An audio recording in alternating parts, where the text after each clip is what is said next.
पूजा खंडेलवाल जी, छिंदवाड़ा से। राधा श्री महाराज जी, आपके चरणों में कोटि कोटि प्रणाम। महाराज जी, हमारा प्रश्न है कि मन छोटी छोटी बातों से प्रभावित हो जाता है। महाराज जी, मन स्थिर कैसे हो? महाराज जी, हमारी प्यारी सखी श्री जी को शीघ्र अतिशीघ्र रिझाने और पाने के लिए क्या करें?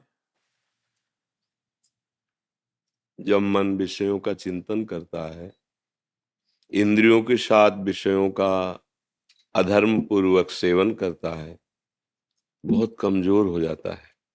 छोटे छोटे क्षणे रुष्टा क्षणे तुष्टा, रुष्टा तुष्टा क्षणे क्षणे, थोड़ी सी बात में राजी हो जाता है, थोड़ी सी बात में नाराज हो जाता है। उसकी स्थिति बिगड़ गई है विषय सेवन से।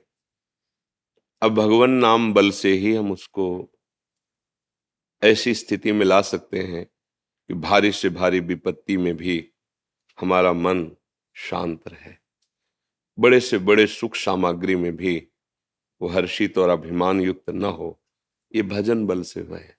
हमारा आध्यात्मिक बल क्षीण हो गया है, हमारी ऊर्जा शक्ति नष्ट हो गई है। विषयों का चिंतन करने से, विषयों का सेवन करने से हम भूल गए, अपने प्रभु को भूल गए, और ये भूल ही हमें कमजोर करती चली जा रही है। खुद देख लो, जब मन बहुत कमजोर हो जाता है तो फिर वो शरीर नष्ट करने की प्रेरणा देने लगता है।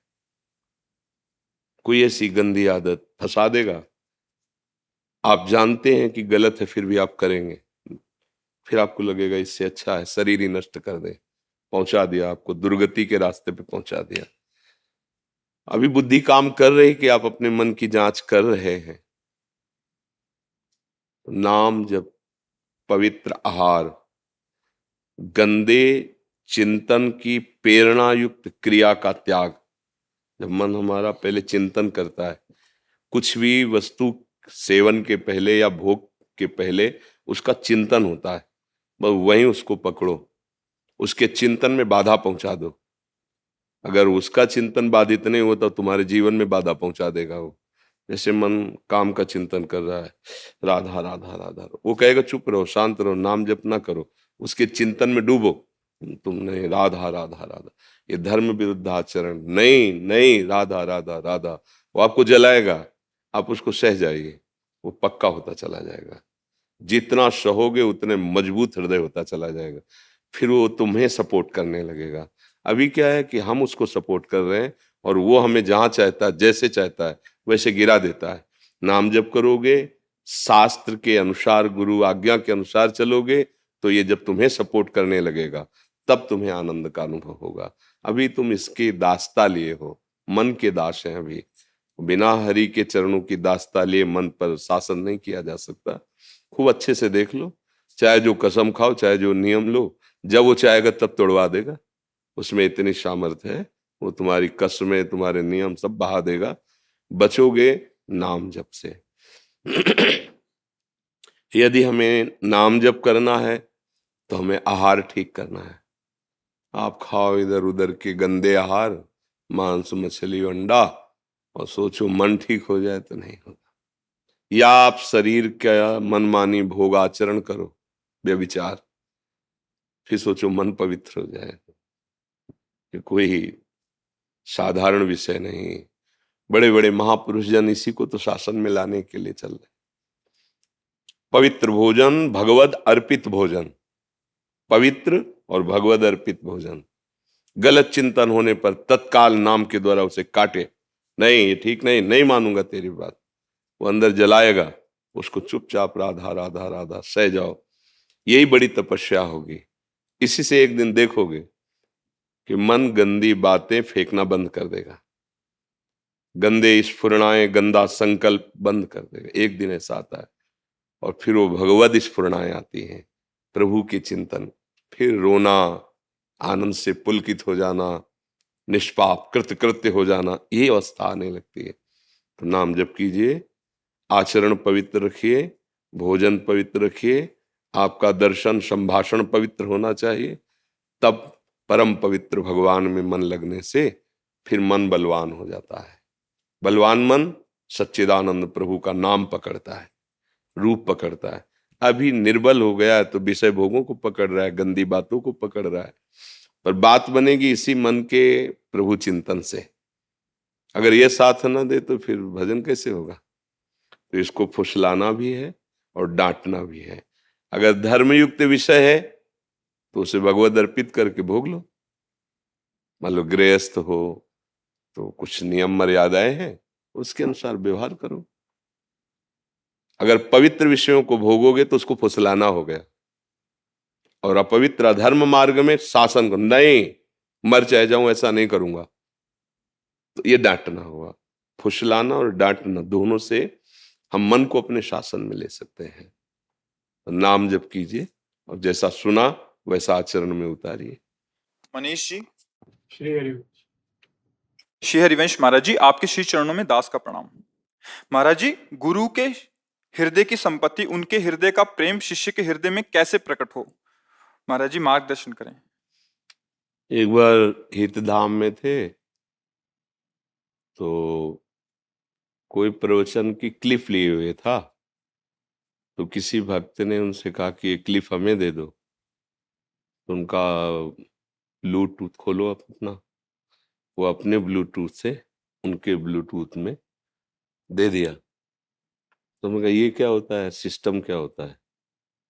तो उनका हमारे में जो विषय है वो वही सिस्टम खोले तो उसमें हम ट्रांसफर कर देते हैं। वो ब्लूटूथ सिस्टम ऐसा बताया। तो अपने लोगों का क्या स्वभाव है, मनन करना, किसी भी बात को उसके पकड़ कर उसमें मनन करना। तो उससे हमने देखा कि हमारा अंतःकरण चतुष्टय, बुद्धि, मन, चित्त और अहम,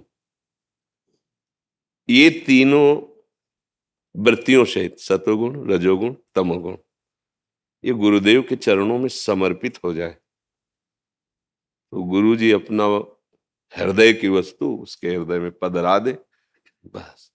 किसका प्रश्न है? हाँ, पर वो कठिन है। अपना अस्तित्व गुरुदेव के अस्तित्व में समर्पित कर देना बहुत कठिन है, क्योंकि इसमें बीच में अहंकार बहुत बड़ा रोड़ा है। अहम जो है ये गुरु कृपा प्राप्ति नहीं होने देता। गुरुपद पंकज सेवा तीसरी भक्ति अमान, मान रहित होकर गुरु चरणारविंद की सेवा से हम मन, बुद्धि, चित्त, अहम समर्पित करने की तैयारी करें। जो गुरुदेव उपदेश करते हैं समर्पण वो कर लेंगे, वो समर्थ है, हम नहीं दे पाएंगे, वो घसीट लेंगे। उन्हीं के घसीटने से ही हमारा मन, बुद्धि ब्रह्म स्वरूप हो जाता है। पर हमें उनके वचन, उनके उपदेश अक्षरशः पालन करने होंगे। पर बीच में मान बहुत बाधक हो जाता है। गुरु कृपा में सबसे बड़ा बाधक ये मान है। गुरु चरणों की सेवा में जहां रहते हैं तो मान स्वाभाविक प्राप्त होने लगता है, क्योंकि महापुरुषों का प्रताप होता है। और उस मान का आप भोग करने लगे, स्वीकार करने लगे, आनंदित होने लगे, आप गए। अब आप गुरु के हृदय की वस्तु को नहीं जान पाएंगे। गुरु के हृदय की वस्तु मान रहित होकर उनकी आज्ञा में निरंतर रहिए, बस। कब ट्रांसफर हो गया आपको पता ही नहीं चलेगा, आप उसी स्वरूप में निमग्न होंगे। पर इसके लिए पूर्ण आत्मसमर्पण चाहिए। उसी के लिए तो गुरु प्रदत्त साधना कर रहे हैं, उसी के लिए तो कर रहे हैं। पूर्ण समर्पण। मान ये बहुत जहर है और इस जहर को हम हंसते हंसते पीते हैं। सम्मानम कलयाति घोर गरलम नीचापमानम सुधा, श्री राधा मुरलीधरो भज सखे वृंदावन मात्यज। हे मित्र, हे भाई, ये सम्मान बहुत बड़ा विष है परमार्थ के पथिकों के लिए। नीच पुरुषों द्वारा किया हुआ अपमान अमृत के समान है, इसे सह जाओ चुपचाप और फिर राधा मुरली मनोहर का निरंतर भजन करते हुए नाम धाम रूप लीला के आश्रित रहो। यहाँ समर्पण की जरूरत है। मयि मन आदत सो मैं बुद्धिम निवेश है, तो निवशिष्य मय्येव अत ऊर्ध्वम न संशया। मन और बुद्धि मेरे को समर्पित कर दे तो मेरे में ही निवास करेगा, इसमें कोई संशय नहीं है। अब बस ये साधना जो बताई जा रही है मन बुद्धि के समर्पण की ही बताई जाती है। जितनी भी साधनाएं हैं चाहे योग हो, चाहे सांख्य हो, ज्ञान हो, भक्ति हो, सबका उद्देश्य एक ही है कि चित्त वृत्ति का निरोध करके प्रभु में एकाग्रता पूर्वक निरंतरता बनाए हुए समर्पित कर दे। दीर्घ काल निरंतर सत्कार सेवितो दृढ़ भूमि, बहुत काल तक एक ही मंत्र में, एक ही आराध्य देव में अपनी वृत्ति का सम्मान पूर्वक महत्व बुद्धि रख करके समर्पित कर देने से दृढ़ भूमि अर्थात दृढ़ स्थिति हो जाती है, दृढ़ भूमिका आ जाती है। अब वो चलते फिरते, उठते बैठते, खाते पीते, वो भगवदाकार वृत्ति बनी रहती है, उसकी मंत्राकार वृत्ति बनी रहती है। तो जो गुरु जी ने नाम दिया, जो मंत्र दिया, जो उपासना दी, यही हमारे को गुरु की वस्तु का अनुभव करने की योग्यता प्रदान करती है। पर बस इसमें मान बहुत घातक है, बहुत घातक है। प्रायः आ ही जाता है, यहां तक आ जाता है कि गुरु से होड़ लगाने लगते हैं, आपसे ज्यादा तो मेरे, बस वो जहां जहां मान आया नष्ट कर देता है, नष्ट कर देता है। गुरु की पदवी प्राप्त करने के लिए कई ऐसी जगह प्रमाण मिले, गुरु को जहर दे दिया, गुरु को मार दिया। इतिहास साक्षी पढ़ के देखो। अगर मान रहित होकर गुरुदेव की सेवा की जाए तो कुछ पढ़ने लिखने की जरूरत नहीं, सब कुछ गुरुदेव की कृपा से हृदय में प्रकाशित हो जाएगा।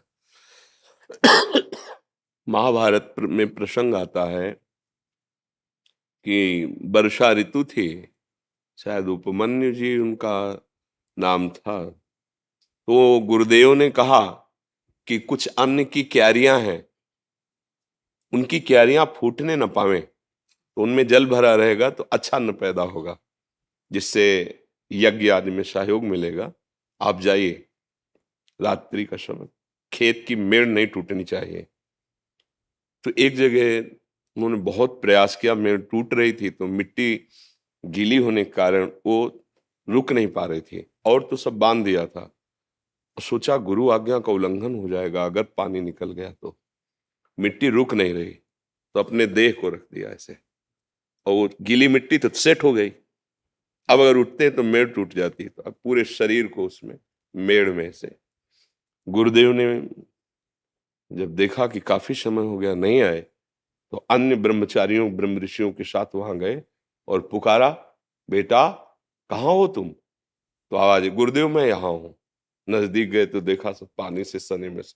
अरे बेटा, सबको देह और प्राण इतनी प्रिय होती है, तुम ये क्या कर रहे हो? बोले गुरुदेव आपकी आज्ञा थी कि मेड़ न टूटने पावे, तो यहाँ की मिट्टी से रोक नहीं पा रही थी, इसलिए आज्ञा पालन की। उठो, जाओ, तुम्हारे हृदय में समस्त वेद स्वयं स्फुरित हो जाए। उन्होंने व्याकरण नहीं पढ़ा था, उन्होंने शास्त्र ने, चारों वेद स्फुरित हो गए। एक और उदाहरण उसमें वर्णन किया, एक शिष्य गए और पहले सेवा के द्वारा उसकी समर्पण निष्ठा देखी जाती थी। तो उन्होंने कहा कि ठीक है, आप हमारी गौशाला की गौएं चराएं। तो पहले गौएं ऐसे लेके चले गए, तो 15-15 दिन वापस ही नहीं लौटना, जंगल है, चरा रहे हैं। तो 15 दिन बाद वापस आए, तो उनका तुम्हारा शरीर बहुत हष्टपुष्ट दिखाई दे रहा है। तो उनका, गुरुदेव भिक्षा मांग लाता हूँ, गौओं को ऐसे छोड़ के और पा लेता हूँ, धर्म विरुद्ध आचरण। ना हमने भिक्षा की आज्ञा की थी, और बिना मुझे समर्पित किए हुए तुम भिक्षा कैसे पा सकते हो? शास्त्र आज्ञा है कि भिक्षा मांगे और गुरुदेव को समर्पित करे, फिर दैन्य भाव से जब गुरुदेव आपको जो भी दे दें या पूरी अनुमति दे दें उतना ही पा, अगर ना अनुमति दें तो रख कर वापस हो जाइए। समर्पण बहुत बड़ी चीज है। तुमने तो अपराध कर दिया, बिना हमारी आज्ञा के, बिना समर्पण के भिक्षा। बोले गुरुदेव आगे से नहीं होगा, जाओ। 15 दिन बाद फिर आए तो ऐसे ही। तो उनका अब भी अष्टपुष्ट हो? तो कहा गुरुदेव बहुत सी गौएं हैं ना, तो दूध पी लेते हैं, भिक्षा तो बंद कर दे। बोले गौएं वो भविष्यान्न देने वाली है, तुम बिना आज्ञा के कैसे दूध पीने का अधिकार रखते हो? हमने आज्ञा की क्या? गलती हो गुरुदेव। 15 दिन बाद फिर आए तो वैसे ही हष्टपुष्ट। फिर तुम्हारे शरीर की चर्बी सूखी नहीं अभी? तो गुरुदेव जो बछड़े दूध पीते हैं ना, उनका फेन गिरता है, बछड़े बड़े दयालु हैं, वो अधिक गिरा देते हैं। ये आदेश हमने कब किया? उन्होंने कहा गुरुदेव अब नहीं। एक दिन बहुत भूख लगी, हम न दूध पी रहे थे न भिक्षा मांग रहे थे, उनको ज्ञान था नहीं अकौड़े का वृक्ष होता है, उसके पत्ते जो तोड़े तो उसमें दूध जैसा दिखाई दिया, उनको लगा ये पौष्टिक चीज है, पा लिया तो उनकी आंखों की ज्योति चली गई। अब वो एक गड्ढे में गिर गए कुएं में जैसे। अब गायें जब वापस गई तो वो साथ नहीं थे, तो उनको ढूंढने के लिए निकले, उनका नाम पुकारते रहे, आवाज आई कुएं से, गुरुदेव मैं यहाँ पड़ा हूं।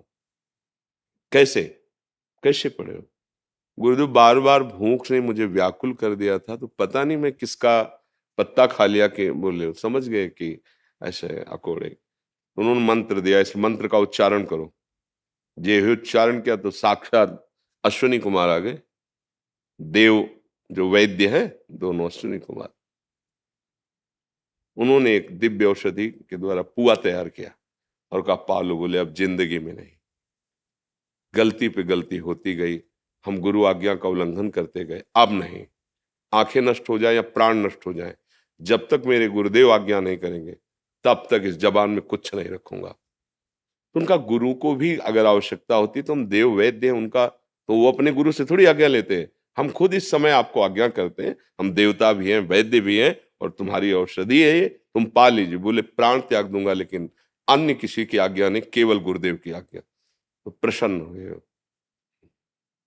पा लीजिए। तुरंत ज्योति हुई और करुणा करके जे स्पर्श किया सारा ज्ञान उनके हृदय में प्रकाशित हो गया। आदि गुरु भगवान शंकराचार्य जी की तन सेवा में श्री त्रुटकाचार्य जी जो हुए हैं वो सेवा तन सेवा में रहते थे। उनके वस्त्र धोना, लंगोटी धोना, ऐसा कोई वेद ये सब नहीं पढ़े थे, सेवा में रहते थे। तो जो और शिष्य थे वो बड़े सब विद्वान। तो एक दिन किसी शिष्य ने कहा कि प्रभु इस ब्रह्म सूत्र की व्याख्या कर दीजिए। तो उनका त्रोटक आ जाए तो वो भी बैठ जाएंगे फिर कर। बोले प्रभु उनको क्या सुनाना, क्योंकि पढ़े लिखे नहीं। बोले उनसे तो अच्छा है कि वृक्ष को सुना दे, क्योंकि वो देखते थे केवल गुरु सेवा मगन, कोई शास्त्र स्वाध्याय ये सब नहीं कर। भगवान शंकराचार्य जी ने कहा गुरु सेवक को ऐसी दृष्टि से देखते हो? पहले कहा आगे उनका बेटा इस ब्रह्म सूत्र की व्याख्या करके सुना, सारे वेद स्फुरित हो। गुरु कृपा ही केवलम, वो कब होती है? जब बिल्कुल आत्मसमर्पण। तो पढ़ना लिखना जो ज्ञान होता है वो कितना भी करो वो एक सीमित होता है, लेकिन गुरु कृपा असीम तत्व का जो बोध कराती है, केवल गुरु कृपा ही केवलम। इसीलिए ध्यान मूलम गुरु मूर्ति, पूजा मूलम गुरु पदम, मंत्र मूलम गुरु वाक्यम, मोक्ष मूलम गुरु कृपा। दैन्य होकर सदगुरुदेव के चरणों का आश्रय ले ले तो तत्व ज्ञान भगवत प्रेम जब ये दुर्लभ नहीं तो लौकिक सुख की बात क्या है, लौकिक पारलौकिक सुखों की बात क्या है। इसलिए मान रहित होकर गुरुदेव का आश्रय ले। गुरुदेव के वचनों को ही, हम शास्त्र के शब्दों को नहीं समझ सकते तो सरल शब्दों में उनका सार गुरुदेव बताते हैं, उनकी बात मान ले। बात मान लेना ही स्थिति को जागृत कर देना है। MS बिट्टा जी, आप राधे राधे महाराज जी। श्री हरिवंश, आपके चरणों में कोटि कोटि प्रणाम। हे गुरुदेव, मेरे ऊपर 14 बार हमले हो चुके हैं। महाराज जी आप आगे लिख रहे हैं कि इन्होंने जब भी प्रभु से कुछ मांगा मातृभूमि के लिए तो इनका दर्द भी गायब हुआ है, एक शक्ति ने इनको संभाला है। और 20 साल पहले मेहंदीपुर बालाजी महाराज जी से आपने देश के लिए मांगा था, वो इनको मिला भी।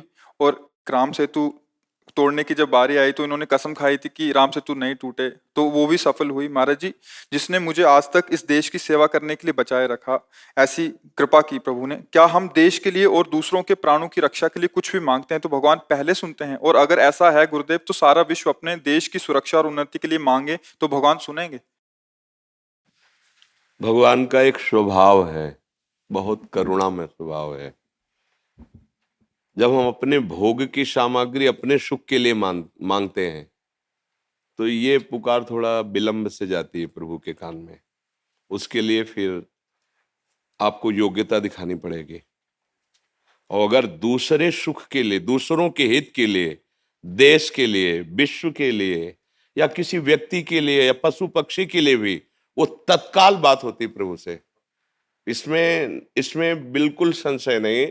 जब हम अपनी वासनाओं की पूर्ति की मांग रखते हैं तो थोड़ा विलंब से बात होती है, क्योंकि इसमें अज्ञान से उसी जीव का पतन है जो अपने भोगों के लिए मां, लेकिन जो देश के लिए और दूसरों के, उसको अलग से भक्ति करने की जरूरत नहीं है। जैसे एक ऋषि मुनि को परम पद मिलता है, ऐसे इस देश भक्त को भी, जो अपने देश को भगवान का स्वरूप मानकर और देश की प्रजा को भगवान की सेवा मानकर करता, उसको अलग से कोई साधना करने की जरूरत नहीं। उसकी वही गति होगी जो एक महात्मा की गति होती है। क्योंकि जैसे अर्जुन जी कह रहे मैं संन्यास लूंगा, और भगवान कह रहे तुम्हें युद्ध करना है, कह रहे ना, आताताई आतंकी दुष्टों को तुम विनाश करो जो अधर्म में चल रहे हैं। संन्यास लेने की जरूरत नहीं, इन अधर्मियों का विनाश करो, और जो हमारे धर्म से चलने वाले असहाय जन हैं उनकी सहायता करो। अगर उनकी सहायता में प्राण भी चले जाते हैं तुम्हें भगवत प्राप्ति होगी। परहित सरिस धर्म नहीं भाई, पर पीड़ा सम नहीं अगुभाई। जो दूसरों के हित के लिए कोई भी पीड़ा उसे परास्त नहीं कर सकते। ये निज अनुभव, ये कहूं खगेशा, जैसे काघुशुंड जी गरुण जी से कह रहे कि मैं दूसरे की बात नहीं, मैं अपने अनुभव की बात कह रहा हूं कि यदि दूसरों के हित के लिए तुम्हारे मन में बात है तो कोई भी परास्त नहीं कर सकता। रोग शोक शाप ताप दारुण दुखहारी, कोई भी तुम्हें साप देकर नष्ट नहीं कर सकता, कोई रोग तुम्हें परास्त नहीं कर पाएगा, कोई भी बाधा तुम्हें गिरा नहीं सकती, क्योंकि तुम्हारा परहित की भावना है। अगर परहित की भावना है, देखो दोनों किडनी फेल है, अतरे दिन डायलिसिस होता है, और डायलिसिस मैन की हालत क्या होती है वो तो जो उनके ऊपर बीतता है। लेकिन अगर ये कुछ प्रक्रिया आप देख रहे, 1:30 बजे रात्रि से यहाँ की दिनचर्या शुरू होती है, ये केवल इसी से है कि हमारे देश के प्राणी ये समझें कि विषय भोग अधर्म पूर्वक करने से तुम्हें कभी शांति नहीं मिलेगी। धर्म पूर्वक विषयों का सेवन करो, दूसरों को सुख पहुंचाओ। तो मेरे अंदर उत्साह आ रहा है, मेरे अंदर बल आ रहा है, मैं आपसे बात करने के लायक सामर्थ्य पा रहा हूं। कौन दे रहा है? प्रभु दे रहे हैं। नहीं हालत तो जिसे आप इतने बार शरीर की ऐसी अव्यवस्था, और इस पर भी आपका जोश कि हमारा देश सुखी रहे, हमारा देश ऐसे निर्विकार भाव से रहे कि परस्पर सुहृदता बढ़े, मित्रता बढ़े, भाईचारा बढ़े। ये छोटी छोटी जो मेड़े बीच में बन रहे हैं ये सब हट जाएं। हम एक घर के जैसे परिवार के अलग अलग कमरों में रहते हैं, ऐसे क्यों नहीं रह सकते? एक बहुत बड़ा घर है, उसका नाम भारत है। ये जो अलग अलग प्रदेश और ये जिला बने हुए हैं, ये हमारे अलग अलग उसी बड़े घर के छोटे छोटे घर हैं। हम कोई भी कपड़ा धारण करें, कोई भी वेश धारण करें, हम एक ही के बच्चे हैं, दूसरे के नहीं हैं। हम सब भाई भाई हैं, अलग अलग कमरों में रह रहे हैं, एक ही पिता की संतान। ऐसा क्यों नहीं समझते? कौन सा ऐसा धर्म है जो दूसरे का अहित करके पुष्ट होता हो? वो धर्म नहीं, वो अधर्म है। इसलिए जैसे अपने शरीर का एक अंग कोई खराब होकर पूरे शरीर को नष्ट करना चाहे तो उसे हम कटवा देते हैं। अपने शरीर का अंग अभी पता चल जाए यहाँ कैंसर है, आपको कटवाने से कैंसर से आप बच जाएंगे, नहीं तो पूरा फैल जाएगा, तो राजी होकर पैसा देके कटवा देंगे, आप इसे काट दीजिए। एक व्यक्ति से अगर पूरा गांव नष्ट हो रहा हो, अगर एक जिला एक गांव से नष्ट हो रहा हो, अगर एक जिला से पूरा देश नष्ट हो रहा हो, तो उसको शासन में ले लेना चाहिए, क्योंकि पूरे जीव बच रहे हैं। तो ऐसे ही जो मलिन स्वभाव के, राक्षसी स्वभाव के हैं और ये समझते हैं कि मैं धर्म कर रहा हूं, दूसरों की हत्या करना, दूसरों को पीड़ा देना, दूसरों का विनाश करना, ये राक्षसी स्वभाव कभी धर्म नहीं हो सकता है। इनको शासन में लेना ही धर्म है, इनको शासित करना, इनको दंड देना, यही धर्म है। अगर उसकी हिंसा नहीं होगी तो लाखों को मार देगा वो। हम देश और प्रजा और विश्व शांति के लिए ऐसे अधर्मियों पर शासन करें जो अपनी बात को समझते नहीं है, केवल अपनी मनमानी को धर्म मान करके दूसरों की हिंसा, दूसरों को दुख पहुंचाना, दूसरों को विनाश करना, वो कोई भी हो, कहीं का भी हो, किसी भी धर्म का हो। जो पापी होते हैं, हिंसक होते हैं, राक्षसी होते हैं, वो किसी धर्म के नहीं होते। उनका केवल केवल दूसरों को दुख देना, भयभीत करना, आतंक मचाना स्वभाव होता है। वो किसी धर्मावलंबी नहीं। कोई भी आज तक आचार्य, कोई भी महापुरुष ऐसा किसी भी धर्म की रचना नहीं की जिसमें जो असहाय हैं, निर्बल हैं या जो निरपराधी हैं उनका विनाश किया जाए। नहीं, इनकी बुद्धि भ्रष्ट है। ये शासन के द्वारा ही काबू में किए जा सकते हैं। एक आदमी लाखों को पीड़ित कर रहा है, एक आदमी देश के देश को भयभीत कर रहा है, ऐसा नहीं। और जो ऐसा सोचता है कि इनका, तो मानते हैं, जैसे आपने कहा कि कई बार अटैक हुआ है, मानते हैं, ऐसा हो सकता है, पर वो विधान में ही होगा आपके लिए। आपके अनंत जन्मों के कर्मों का हिसाब नष्ट हो रहा है, ऐसे बाल बांका नहीं हो सकता। ध्यान रखना, धर्म करने से जो पीड़ा प्राप्त होती है, धर्मात्माओं को सदा पीड़ा झेलनी पड़ी, इतिहास साक्षी आप देख लो। अब गुरुजनों को देख लो, गुरुवाणी में जो वर्णन देखो, गुरुजनों को कैसा अधर्मियों को के प्रति और अपने धर्म के प्रति दोनों भाव को देखिए, तो भारी कष्ट को सहते हुए महापुरुषों ने धर्म की रक्षा की है। उनके शरीरों को भी कष्ट दिया गया है और उन शरीरों के कष्ट को सहा है, हंसते हंसते सहा है। तो जैसे आप चल रहे हैं, फिर ये कह दे कि अगर तुम ठीक कर रहे हो तो तुम्हें कष्ट क्यों है। जैसे कोई कह देना कि आप समझते हो कि मैं धर्म कर रहा हूं तो फिर आपका शरीर क्यों ठीक नहीं। तो बचपन से बाबा जी हैं, कभी चींटी को जानकारी से मारा हो ऐसा मुझे याद नहीं, दोनों किडनी खराब है। क्यों, अनंत जन्मों का हिसाब है, उसको पावन करके प्रभु हमें बुला रहे। पूरा कपड़ा मलिन था, धुलाई हो रही तो ऐसे जैसे धर्मात्मा पुरुष, देश रक्षक पुरुष है, उसके प्रति सोचे ना कि देखो ऐसा, तो ऐसा मत समझो मालिक वो पद देने जा रहा है उनको जहां तक तुम्हारी दृष्टि भी नहीं पहुंच सकती। मतलब यहाँ का जितना पुरस्कार है वो यहीं रह जाएगा ना। एक पुरस्कार ऐसा है जो हमें पार कर देगा, वो गुरुवाणी, वो गुरु कृपा, वो भगवत कृपा। तो हमारा हृदय आपके साथ है, शरीर भले साथ ना हो। हम अपने देश से बहुत प्यार करते हैं, देश के लिए प्राण त्यागने के भी उत्साह रखते हैं। हमारा देश हमारे लिए भगवान है।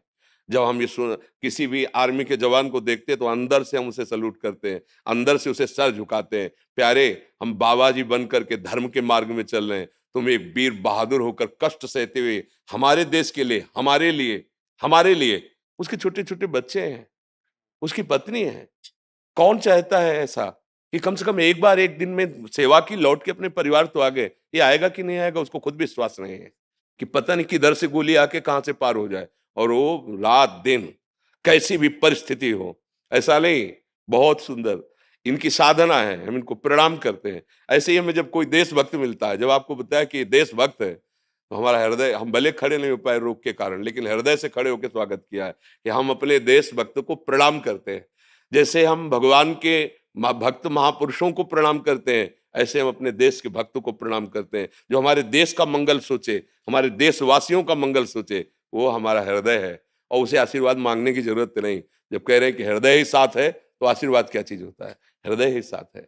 बिल्कुल आप निर्भय रहिए, निश्चिंत रहिए और निशोक रहिए, और जब तक श्वास है तब तक देश सेवा में। बस अंतिम तो फतेह ही फतेह है ना, अंतिम तो फतेह ही है। जब धर्म से चला जाता है तो वो हमें बहुत ही प्रसंग, हृदय में आनंद प्रदान करता है। भगवान के पिता का सौभाग्य दशरथ जी को मिला, राम जी के पिता का सौभाग्य नहीं, लेकिन अंत्येष्टि क्रिया का सौभाग्य जटायु को मिला, दशरथ जी को नहीं मिला। जटायु जी भगवान की गोद में ऐसे शरीर त्याग रहे हैं, भगवान की गोद में, और कह रहे हैं ये मैं कृपा नहीं कर रहा, ये आपके कर्म की गति है, क्योंकि आपने दूसरे की रक्षा के लिए अपने जीवन को समर्पित कर दिया। तात जाओ परम धाम को मेरे। तो ये जो दूसरों के हित की बात है, ये सबसे बड़ा धर्म है। भगवान उसको बहुत प्यार करते हैं। अगर हम तपस्या भी अपने लिए कर रहे हैं ना, तो कोई खास बात नहीं है, ध्यान रखना। भजन भी अपने सुख के लिए करें, कोई खास बात नहीं है। जब हमारी तपस्या, हमारा भजन हमारे देश के लिए और हमारी देश के समाज के लिए हो, वही सार्थक है। तो वही तो आप भी कर रहे हैं।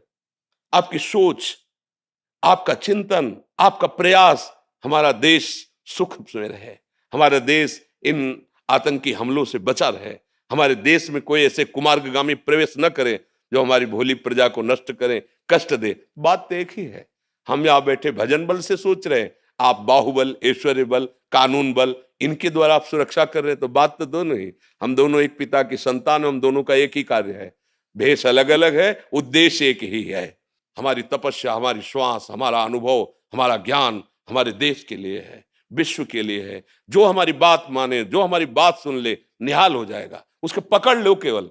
तो ऐसे ही आपका है ना कि जो हमारे पास धन है, जो हमारे पास योग्यता है, जो हमारे पास बल है, जो हमारे पास शासन है, हमारी राज्य की रक्षा हो, हमारे देश की रक्षा हो, हमारी प्रजा सुखी हो, यही भगवत मार्ग है। बहुत अच्छा लगा।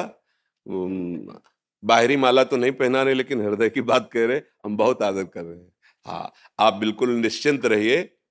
जो एक बार मिल गया, जो पूछना चाहता था वो जवाब मिल गया। बिल्कुल आप निश्चिंत रहिए। आप खुद अनुभव करेंगे, जैसे आप अनुभव किए हैं पीछे, ऐसे आप खुद अनुभव करेंगे कि हरि और गुरु की कृपा क्या होती, संतों की कृपा क्या होती। वो ऐसे थोड़ी होता है कि माथे में हाथ रख दिया तो ये तो दृष्टि और संकल्प हो जाए तो मूकम करोति वाचालम पंगुम लंघयते गिरिम यत कृपा तमहम बंदे परमानंद माधवम। मूक भी वेद बोल दे और लंगड़ा भी पहाड़ चढ़ जाए, छोटा सा सांप का बच्चा गरुड़ को खा जाए।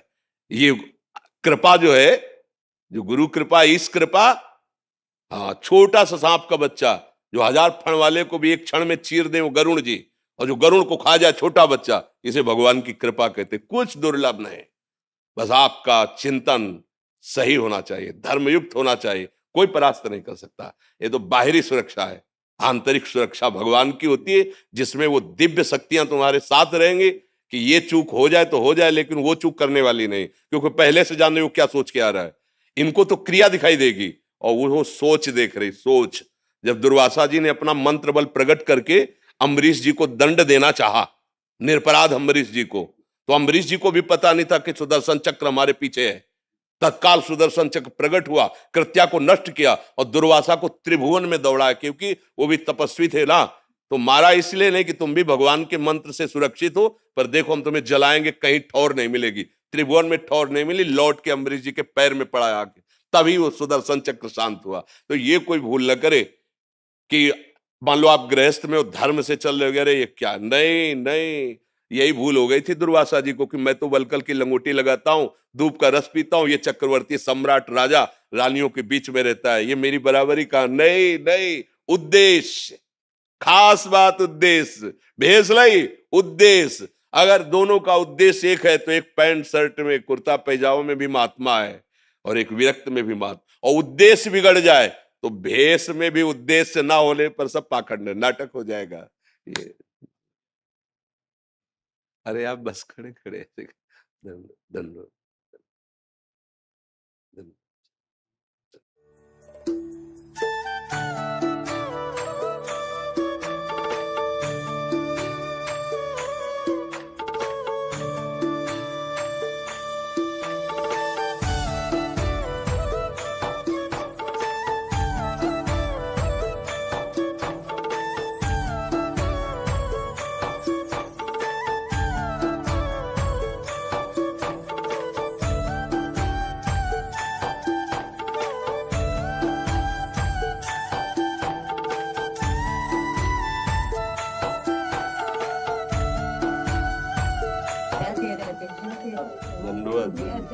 कृपा करते। बस नाम जप करो। अब ठाकुर जी के पास जाना है, नाम जप करो, राधा राधा राधा राधा।